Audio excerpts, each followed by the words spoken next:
Yes BRS నేత హరీష్ రావు మీడియాతో మాట్లాడుతున్నారు. లైవ్ లో చూద్దాం.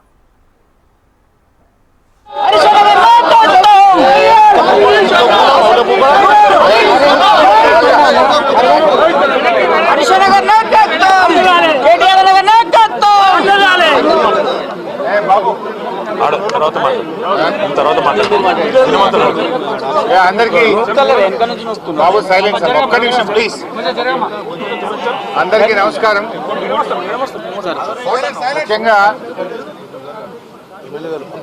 నిన్న రేవంత్ రెడ్డి బావమరిది భాగవతాన్ని పొద్దున్నే బయట పెడితే సాయంత్రానికి రేవంత్ రెడ్డి గారు నాకు నోటీస్ పంపారు.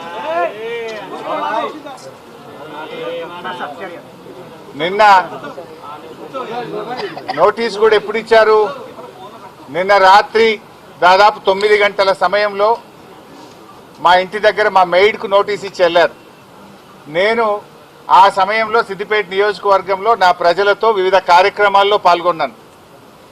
అయితే నిన్న రాత్రి 9ంటికి నోటీస్ ఇచ్చి ఉదయాన్నే 11 గంటలకు రమ్మన్నారు. నేను హైదరాబాద్లో లేను.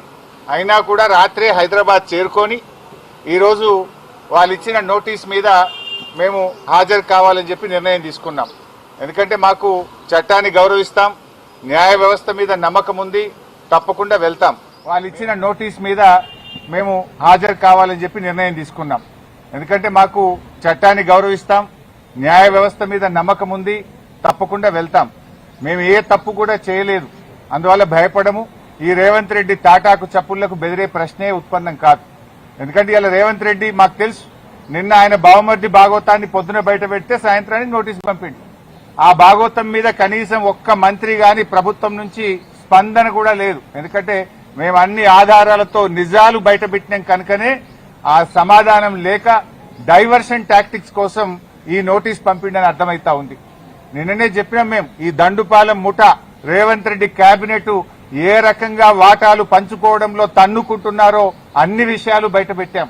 అంటే రాబోయేటువంటి మున్సిపల్ ఎన్నికల ముందు వీళ్ళ అవినీతి బయటపడుతుందని, వీళ్ళ అవినీతి బట్టబయలైతుందని, వీళ్ళ బండారం బయటపడ్డదని ఒక డైవర్షన్ టాక్టిక్స్ కు ఇవాళ రేవంత్ రెడ్డి గారు మాకు నోటీస్ ఇచ్చారు. సరే, ఈ నోటీసులు మాకు కొత్త కాదు. తెలంగాణ ఉద్యమంలో ఆనాటి సమైక్యవాద ప్రభుత్వాలు ఎన్ని కేసులు పెట్టినా, ఎన్ని మా మీద రకరకాల ఇబ్బందులు పెట్టినా కేసీఆర్ గారి నాయకత్వంలో మేము పోరాడినటువంటి ఒక కార్యకర్తలం, ఉద్యమకారులం. ఆ గత సమైక్యవాదులనే అనేక సార్లు మమ్మల్ని అరెస్ట్ చేశారు, అనేక వందల కేసులు పెట్టినారు. ఆ రోజే మేము భయపడలేదు. ఇవాళ నువ్వు ఎందుకు నోటీస్ ఇచ్చినావు నాకు? మేము ఏమడిగినాం? నీ 6 గ్యారంటీల సంగతి ఏంది అని అడిగినాం. నువ్వు బాండ్ పేపర్ మీద రాసిచ్చిన మహిళలకు మహాలక్ష్మి 2500 ఎప్పుడు ఇస్తావు అని అడుగుతా ఉన్నాం. నువ్వు అవ్వా తాతలకు 4000 పెన్షన్ ఎప్పుడు ఇస్తావు అని అడుగుతా ఉన్నాం.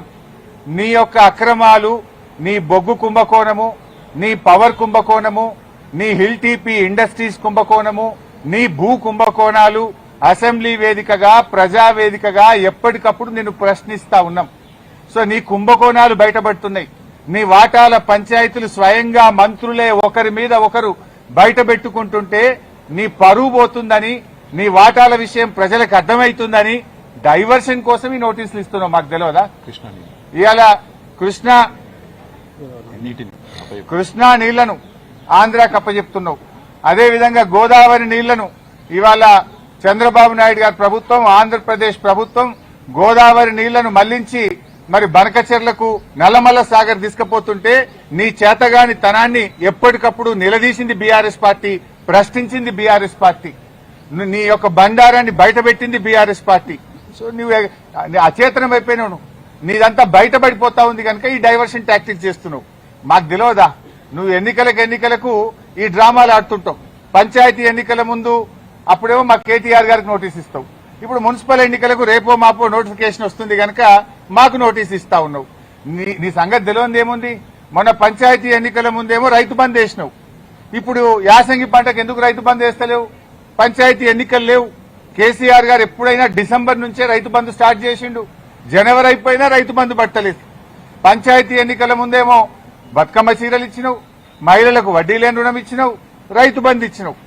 ఇప్పుడు మున్సిపల్ ఎన్నికలు వచ్చినాయి, ఊర్లో నిడిచిపెట్టిండు, రైతు బంద్ ఎగ్గొట్టిండు. ఇప్పుడు ఇయాలటి నుంచి పట్టణాల్లో బతుకమ్మ చీరలు